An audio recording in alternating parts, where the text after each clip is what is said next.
Well, Galatians 6:2 says we bear one another's burdens. We can explain to a person everything about grief and bereavement and the 5 stages, and that's not going to help a whole lot. But when you have someone that's walking with them in their pain and suffering, that are willing to spend time with them, listen to them, not give them answers, but to just walk with them, be with them in their struggle, that is where healing is going to happen.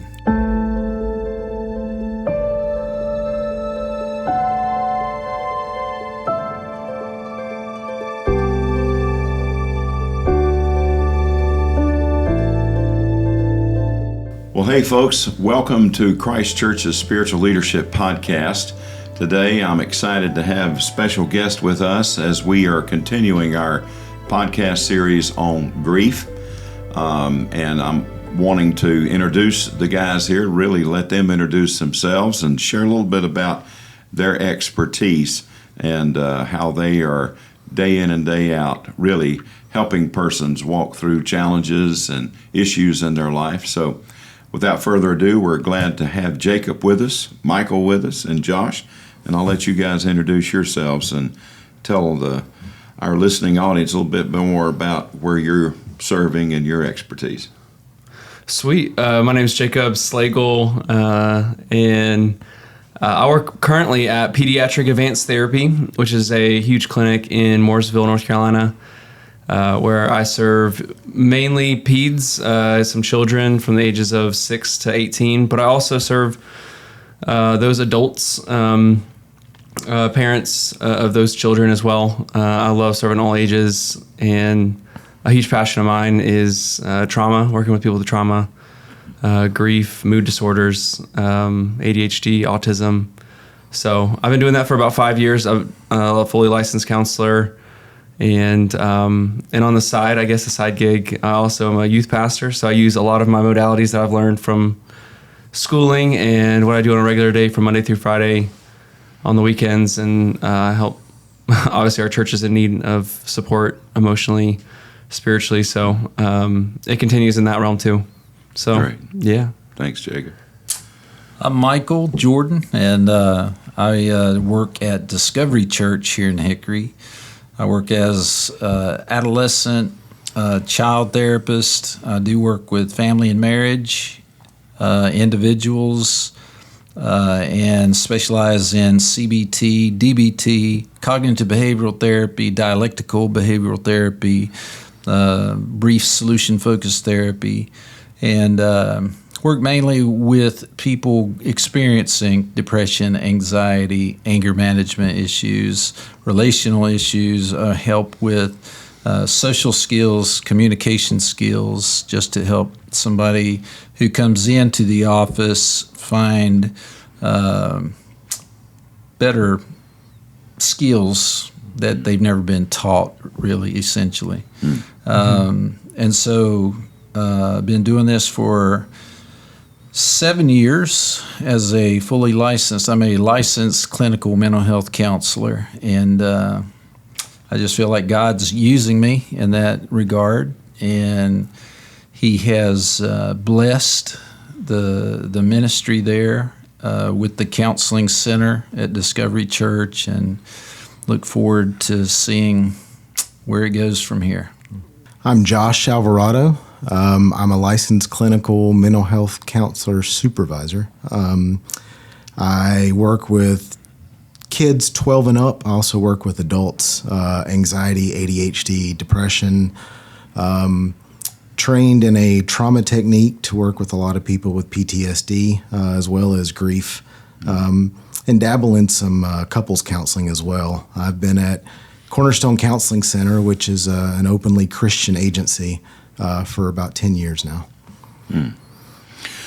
Well, great, and I'm glad to have each of you guys, and we're going to dive into the subject of grief. I thought it would be powerful to go to the text, and I think this is interesting. Our campus pastors, we preached on this text a couple years ago, but what was interesting in watching a recent episode of The Chosen, I found out that when Eden and Simon had lost a baby, Eden was in grief, and when she went to the rabbi, some older women went with her, and one of the older women said, "Rabbi, read a very positive, uplifting passage." And he said, "Oh no, that would not be honest."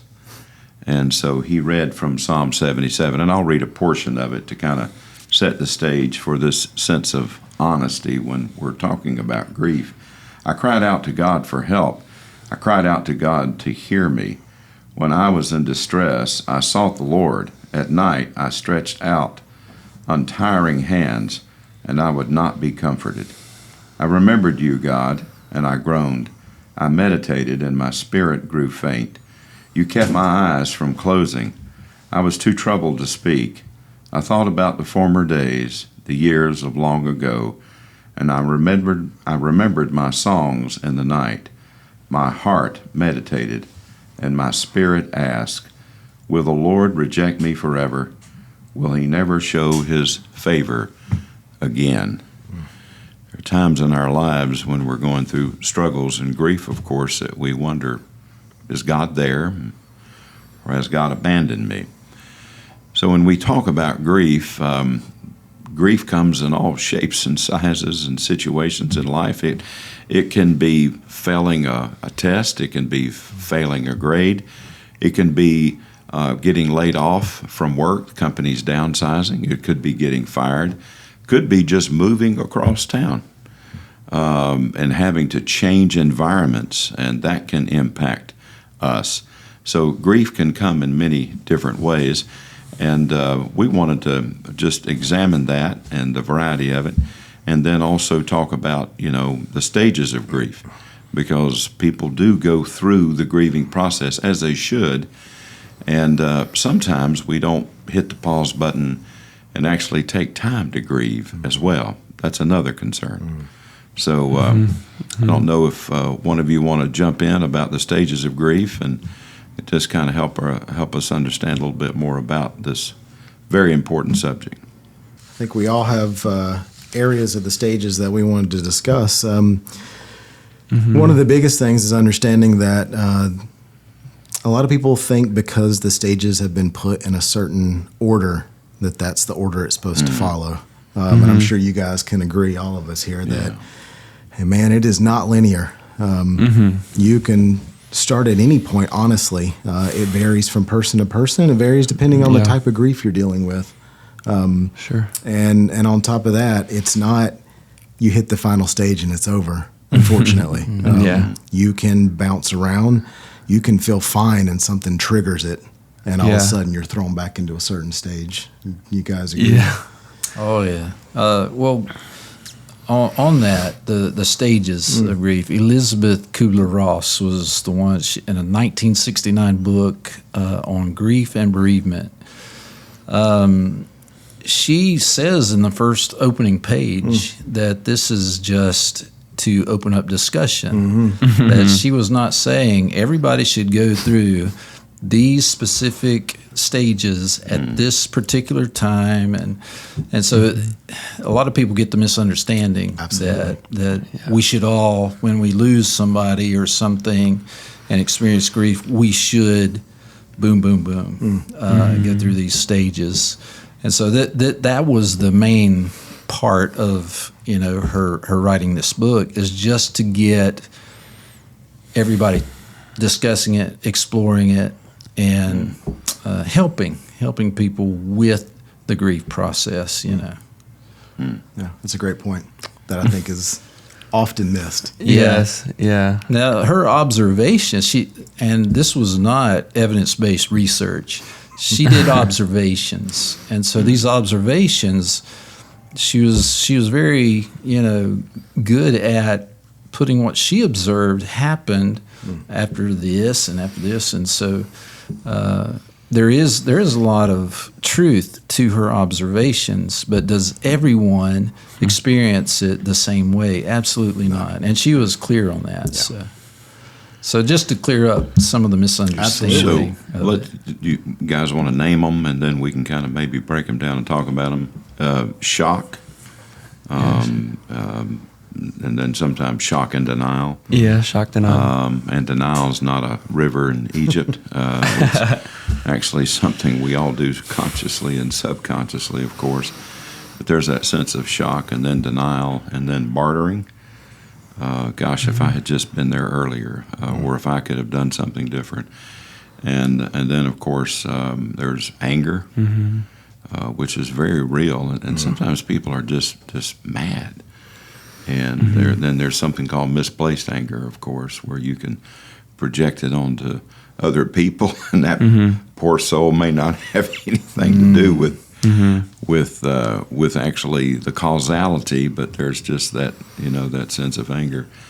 And then acceptance. I may have left one out. But, depression. Yeah. And then acceptance. And acceptance is kind of the goal.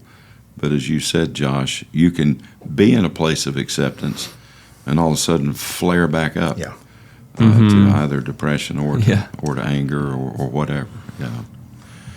Yeah. The basis is that grief never stops until the day you die, and more people would put grief as just something that only happens when you like a loved one dies. It's every day. It's something, an expectation, a reality that you thought was going to happen. That is an example of grief.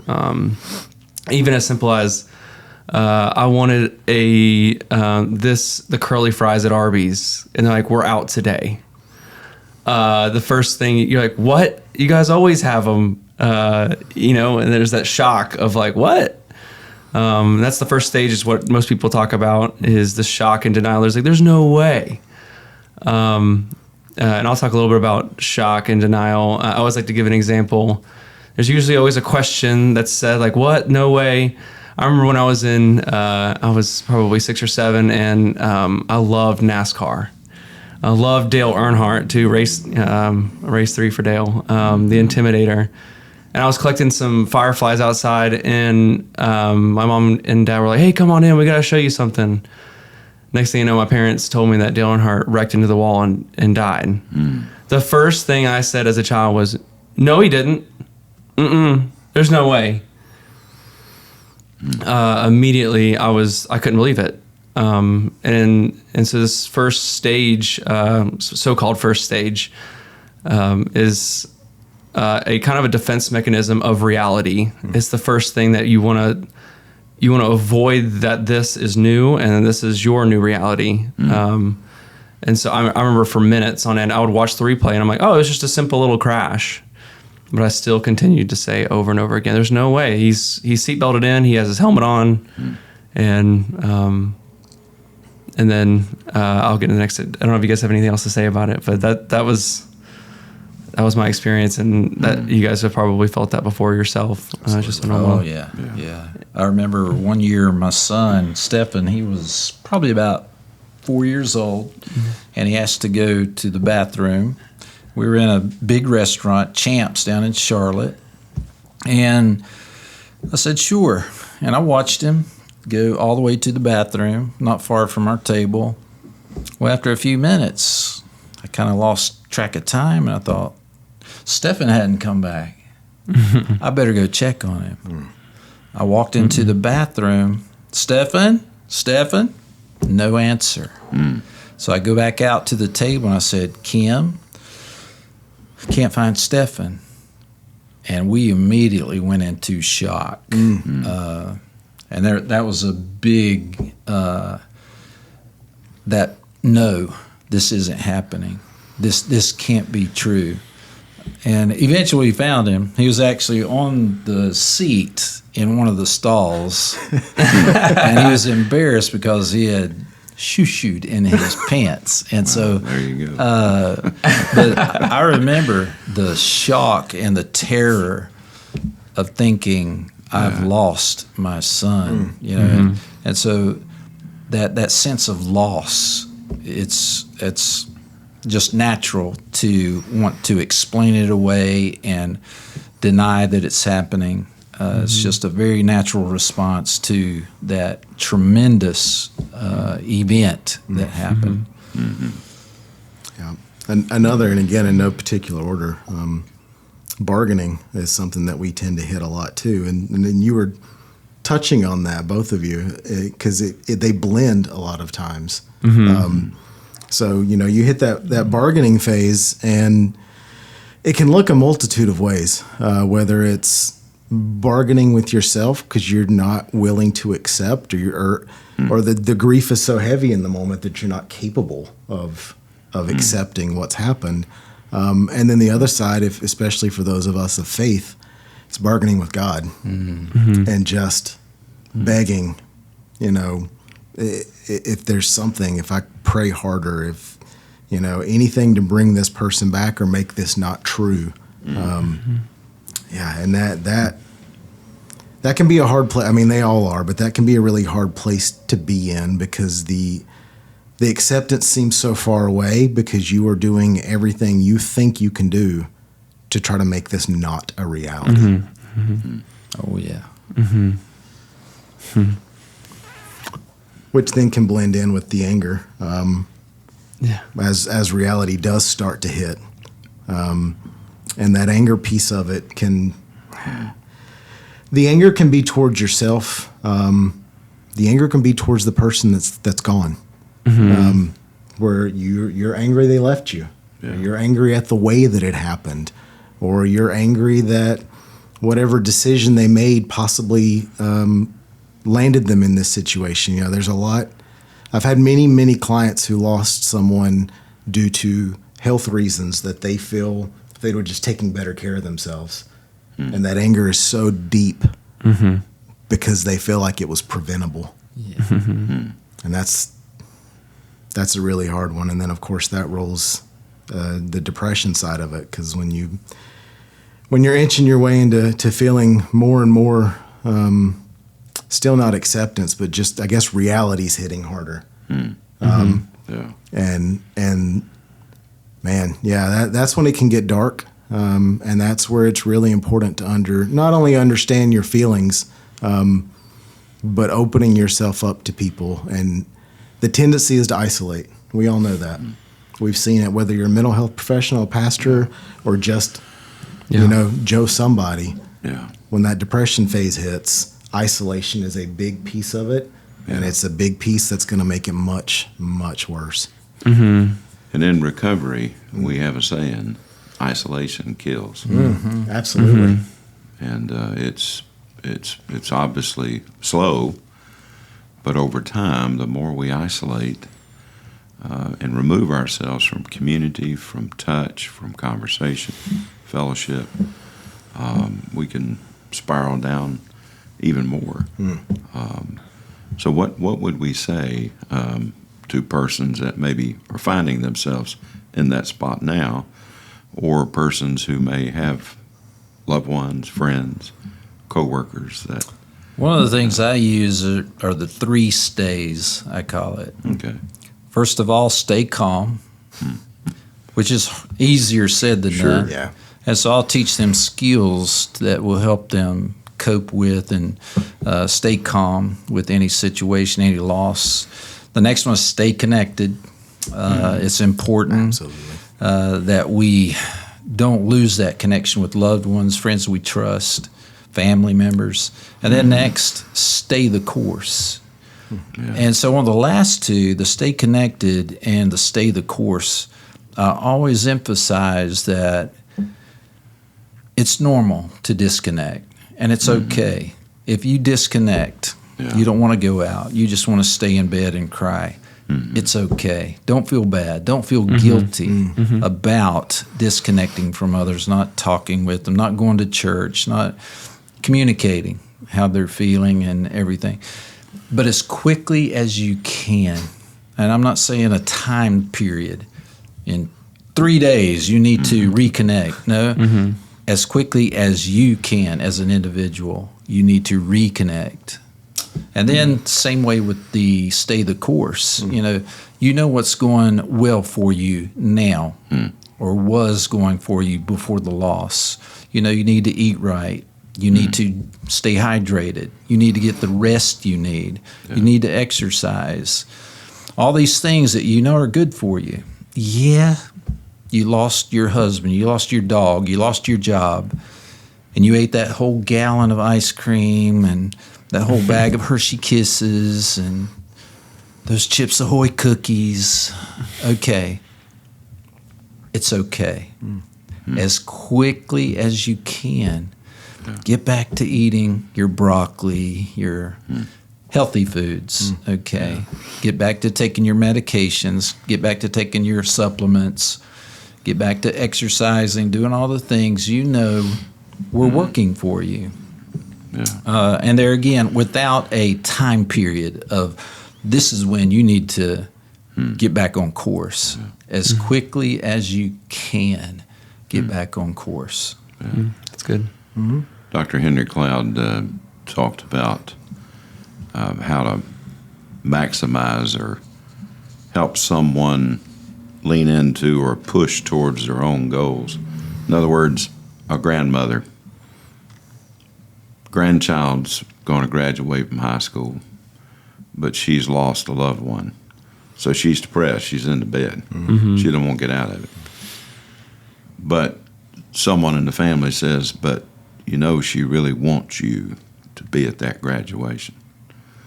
Then all of a sudden something fires up, something fires within Grandma that she's got 3 months to get back on her feet and to be there at that graduation for that granddaughter. Yeah. And I wonder if there aren't goals or something that could fire us up to say, yeah, this sucks. Obviously, you've lost something or you've lost someone in your life that's important to you, and that's why you're grieving. But is there a way to set a goal, or is there a way to realize your life does impact others? It can make a difference in people's lives to kind of help you lean in towards that, because when people are manic depressive, they literally need someone to get along beside them. And I think part of the challenge among men, not to be sexist, but I think men just tend to push through things sometimes, and women can too. But I just mean, we don't even, we just push through it. But what is a goal to help persons to be able to get fired up about, I shouldn't be in this isolation anymore. There are others who need me, or there's others who, could benefit by my existence.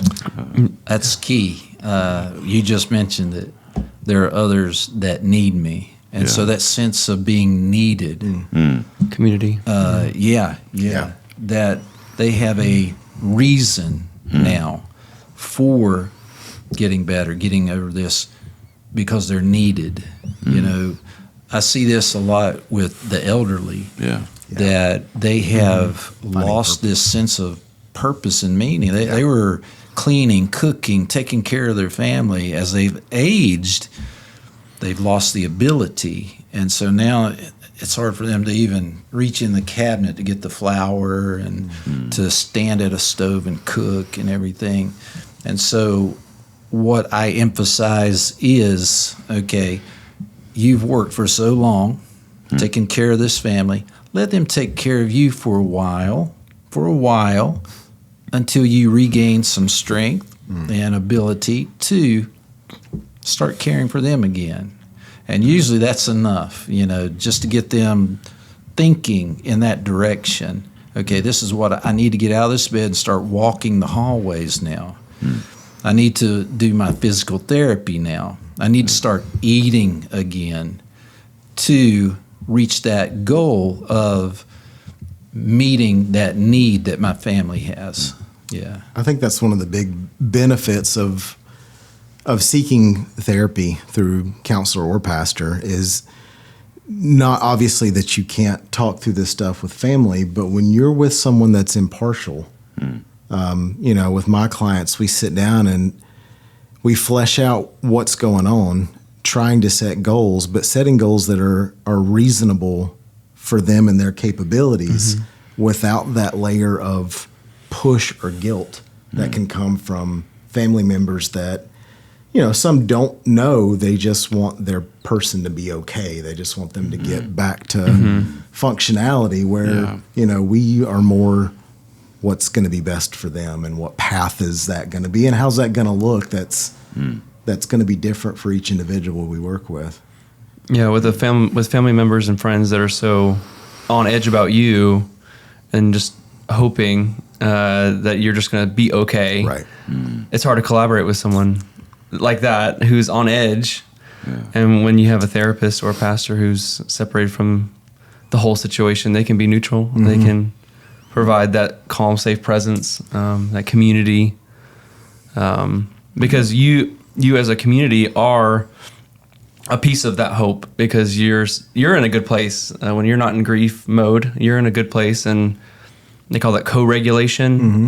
Co-regulation is this idea that your energy provides healing. Your energy provides solace and peace. So I think I heard, like, what does it look like for us to kind of move forward this acceptance phase of, like, there is hope, is being around people who have the same hope that you do in Christ, or have goals in mind, like getting involved with some sort of YMCA or something that's like focusing on their body, because those people their energy, because they're in a better place than you. And that's I think we keep normalizing that grief is normal. It's going to be tough for a while. And I think Charles also said that we don't like to take the time to have these feelings. And I think if we could press on the idea that we need to make time for these emotions at the right time. And I don't know if that was ever, encouraged by our family members, by our mom and dads, that most of the time when I hear males say, like, hey, you're just like, get over your emotions. We got to keep going,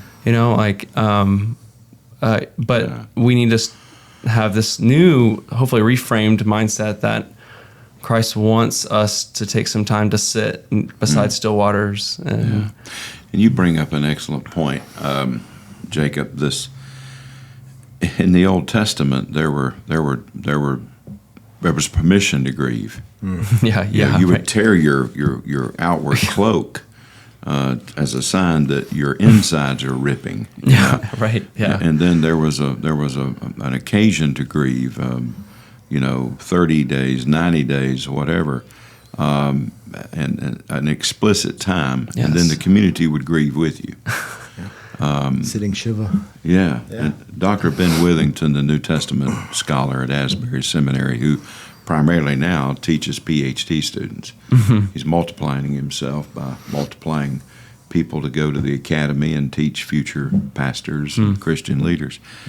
But Ben and his wife, over 10 years ago, lost their daughter. And of course, was a shocking, surprising death. And Ben wrote about this. He's come and lectured here and preached at Christ Church.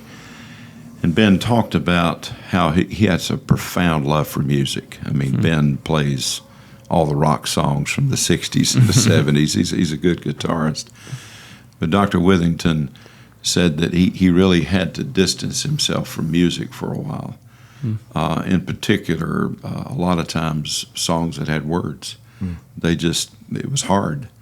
And so he kind of distanced himself, but then he eased back into it by like listening to light jazz. No words, just instrumental. And then eventually ballads and some things like that. But he just talked about how, people, when they're grieving, you can't tell someone, you shouldn't tell someone how to grieve or shouldn't put a timeline on their, Absolutely. You need to be over this in 6 months or whatever. Yeah, right. Because there's a part of you that's going to continue to grieve until you do see them face to face on the other side in heaven. Dr. Hull, who was my professor at Greensboro College, lost his son, Alan, at the age of 24. He was studying to be a chaplain. He was at Duke Divinity School, and he had some rare kidney disease just out of nowhere and died at Moses Cone Hospital in ICU. And Dr. Hull said people would say the dumbest things in trying to be comforting. Yeah. I mean, and he, Dr. Hull was a man of great faith and compassion, but people would literally say things like, "Well, I'm sorry to say, but I'm glad this happened to you instead of me, because I don't have the faith that you have, and I couldn't have lived through it." And Dr. Hull instantly forgave the man for his stupidity and just said, sometimes it's best to just tap a person on the shoulder and say, "We're praying for you," instead of saying anything.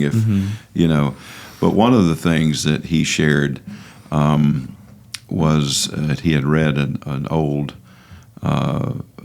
Christian pastor from years gone by, that when someone was going through grief in the parish and was mad and angry at God, talking about anger and grief, and said, "Well, where was God the day my son died?" The son was 12 years old, and it was an accident. And the pastor just paused and wouldn't answer it right away, continued to pray and console the family. Before he left, the pastor turned and said to the grieving woman and father, "I don't know what you're going through, because I have not lost a 12-year-old son. But this God whom you're angry at, just know that you ask where he was. He was in the same place he was when he lost his son on Calvary, when his son died for us. God grieves with you. God hurts with you. And God cares about you. And in no way, shape, or form does God not take this and your grief and your hurt, very, very seriously." And so with that said, how do we help grieve with people? Even if it's something, if you don't have the puppy, you didn't raise the puppy, the puppy wasn't in your house, then, you might think, well, somebody lost their dog. Well, you didn't know the dog, and, you may not be as close to it.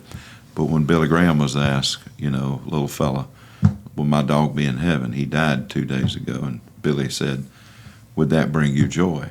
And he said, "Well, yes, bring me a lot of joy to know I'll see him again." He said, "Well, heaven's going to be a place of joy, so it's most likely you might be able to see your dog in heaven." God's that kind of God. But how do we take each person, and how do we help them walk through grief? We can't, nor should we in any way force acceptance or whatever, but just keeping in mind that acceptance isn't pie in the sky. It's just that I can't do anything about this. I can't make it go away. It's happened. It is what it is. But now, how do I take the next step forward? How do we help people take the next step forward? Well, Galatians 6:2 says we bear one another's burdens. And we can explain to a person everything about grief and bereavement and the 5 stages, and that's not going to help a whole lot. But when you have someone that's walking with them in their pain and suffering, that are willing to spend time with them, listen to them, not give them answers, but to just walk with them, be with them in their struggle, that is where healing is going to happen. Genuine empathy, and what I've seen throughout the years is normalizing. That I know that is a broad statement, but man, normalizing for people what they're feeling, what they're thinking, what they're experiencing, how they're, sometimes shutting down or putting on that fake face when they got to go to work or they got to go be around people. Helping them understand that is a completely normal process of all this grief, and it's coping mechanisms that help them to function, whether they're a parent to other kids that are still in the home, or their spouse is the one that's lost, but they still have to be a parent, or whatever the situation may be. Helping them understand that it is normal how they're feeling and what they're going through, and that I don't know if you guys hear this word. It's not my favorite word, but I hear people all the time come in and say that they just think they're crazy. Yeah. And helping them understand that you're not crazy. This is completely normal, and you're going to get through this. It may take months. It may take years, but you're going to get on the other side, and that doesn't mean it's over. That means you find a new normal. You find a new path, and you're able to function again from a place of healing and acceptance. Absolutely. Yeah, I refer to all the emotional responses to the loss as the pit of despair. I like that. Where, you're going to experience anger, and then you might experience depression, and then you might do some bargaining, and then but it's not like boom, boom, boom with the stages. It's, okay, all this stuff is going to happen, and it may be a little bit of anger here, and then some anger over here. And where that anger is directed, it's going to be directed sometimes to the person who died, to God himself, Absolutely. to themselves. But just helping them by walking with them in that pit of despair for however long it takes is going to help that person practically help that person. I know a lot of times just taking them out for coffee, spending time with them, buying them dinner, buying them lunch, or maybe cooking and inviting them over. Just practical things you can be used by God to walk with a person in their pain.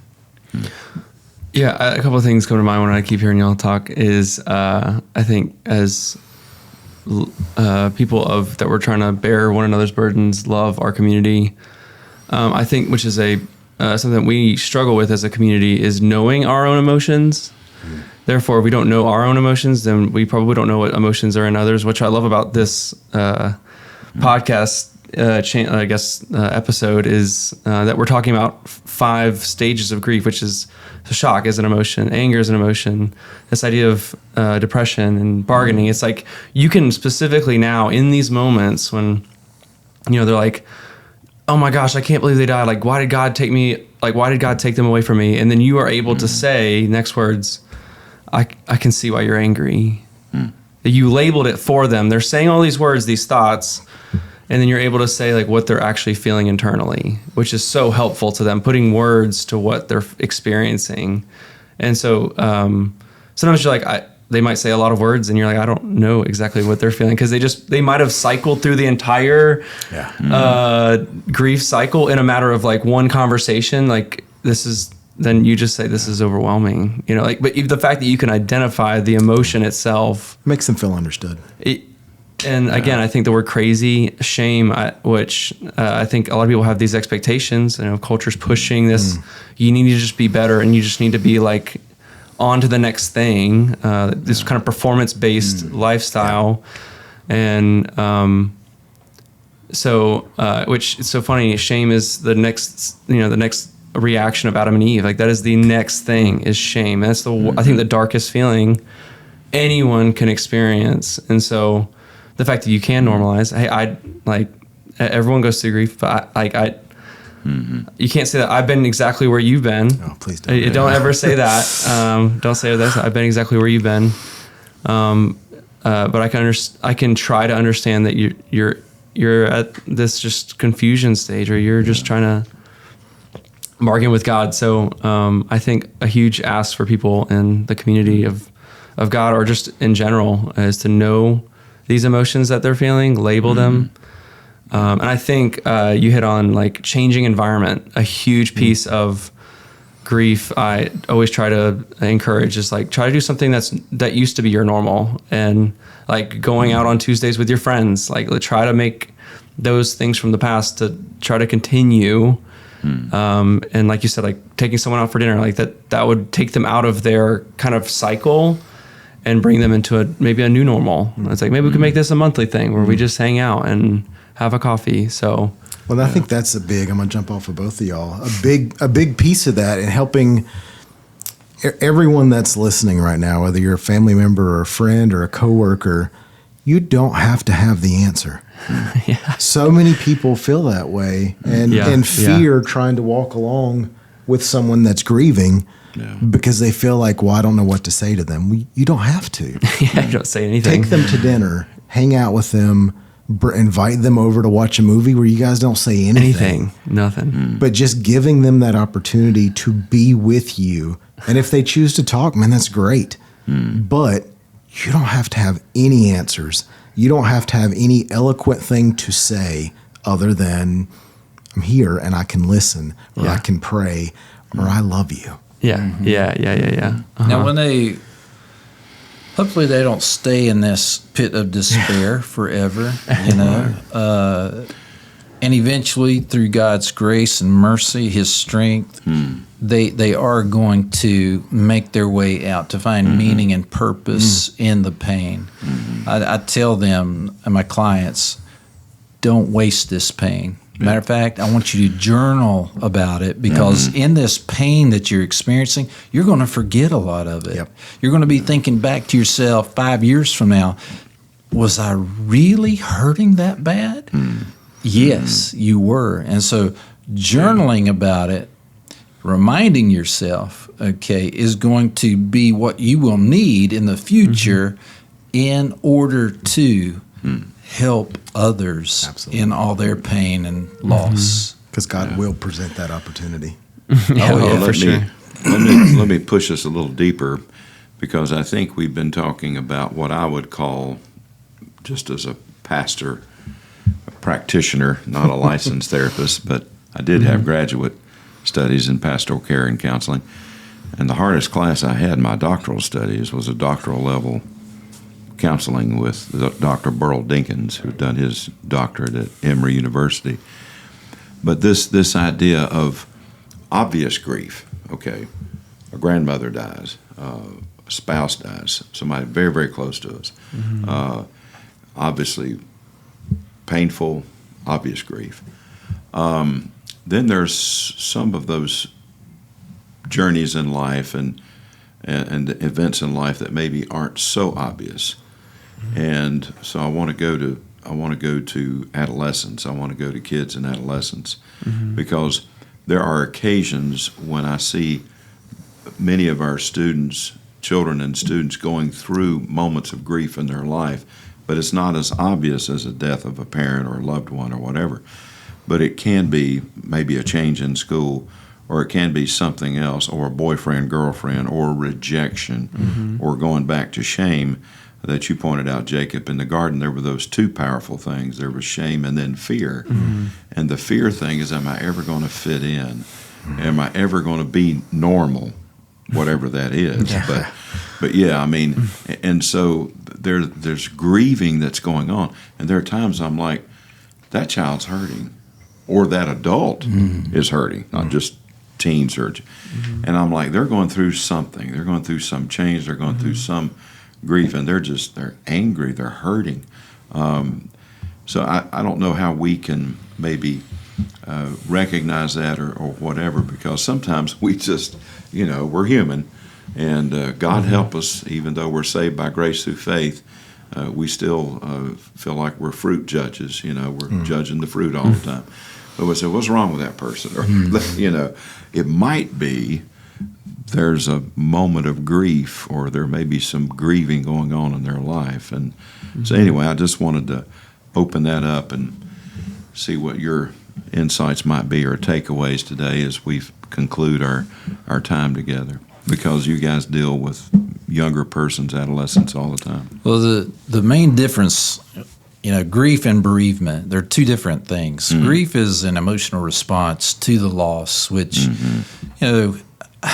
I would be more worried about a client who didn't experience grief over a loss of a parent, a grandparent, a loved one, than I would if they were grieving over the loss of the parent or grandparent.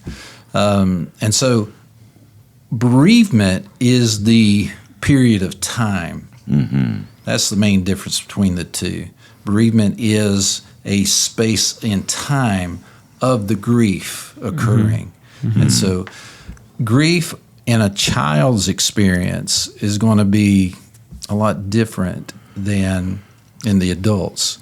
We've lived a lot longer. Their short lifespan, it's going to be really difficult to experience the loss than it is for someone older. And so what we have to do as counselors is come down to their level and use words that they will understand, that we can relate to them, and they understand that we are relating to them in their loss. And so we wouldn't say things too much like eternal life, which I understand, kind of. It's still hard for me to wrap my mind around. Yeah.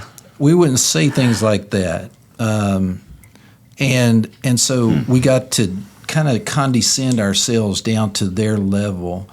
And there again, just walk with them in their pain on their level. Not so much me trying to lift them up to my level, but me getting down with them and asking them questions that they understand and with terminology that they are going to be able to understand. Yeah, I think the other side of that too is you made mention of maybe how to recognize and how to as a parent not overreact or freak out or react in emotion. I think one of the things I would definitely say, and I say this to parents of my teenagers all the time that I work with, if you notice that your kid is suddenly acting different or suddenly isolating, or there's aspects of their routine that is just like, you know them well and this is not them.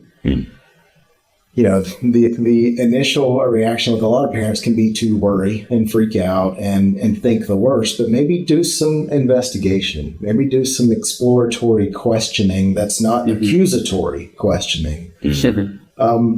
I have had a ridiculous amount of teenagers who've had a big fight with a best friend, and now the friendship is over, or they think it's over, and all of a sudden grades are failing.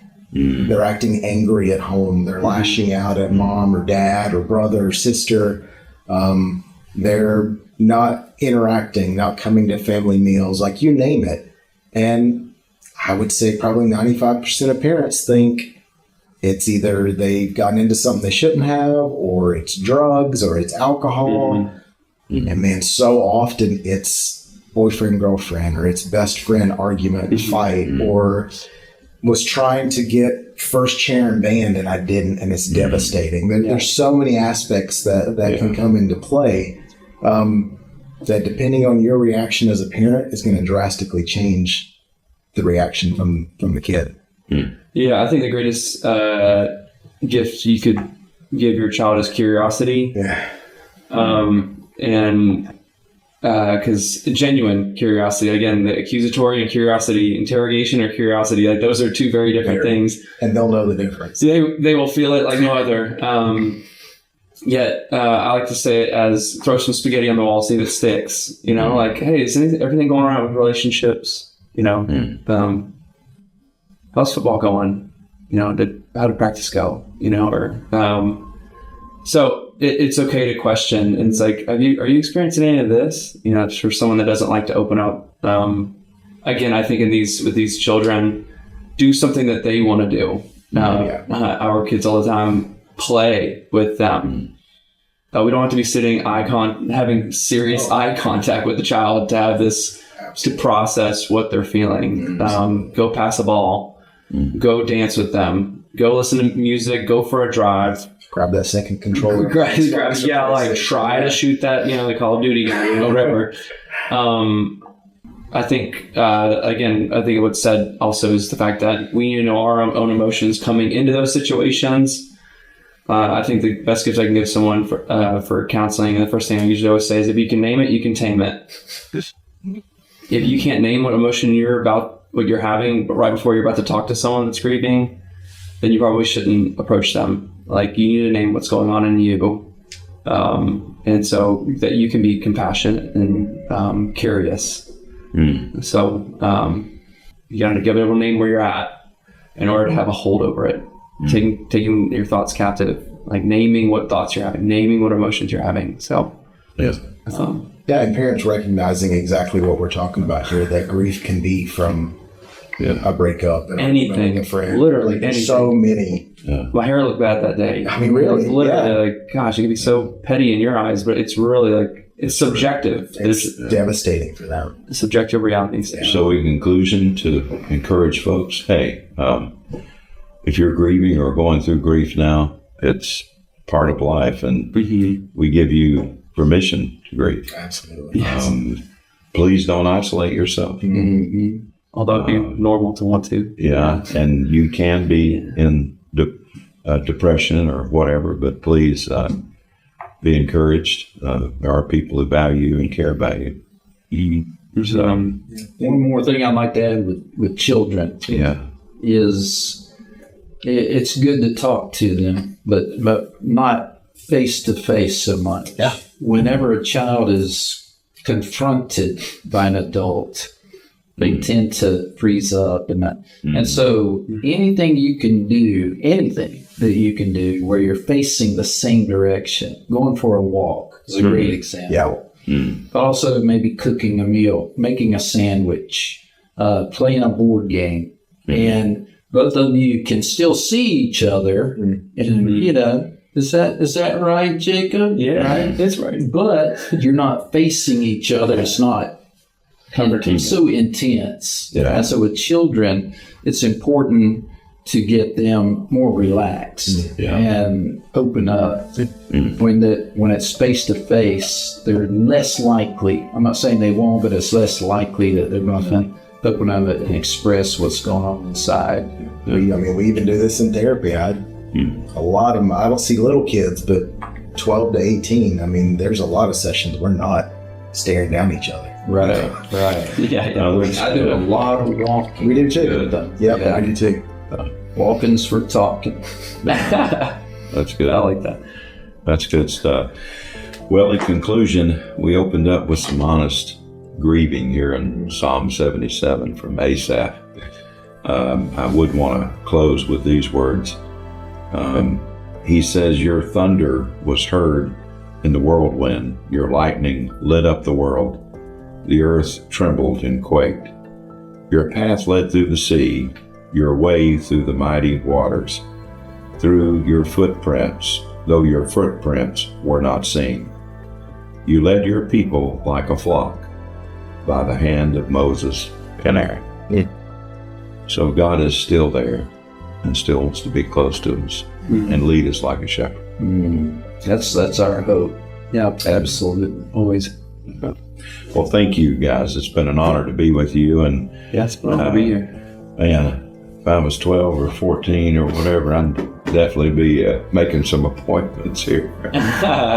Thank you guys. We're so thankful that you're doing what you're doing for God and for God's glory. And we pray and hope this podcast has been of some help with you. Tell others.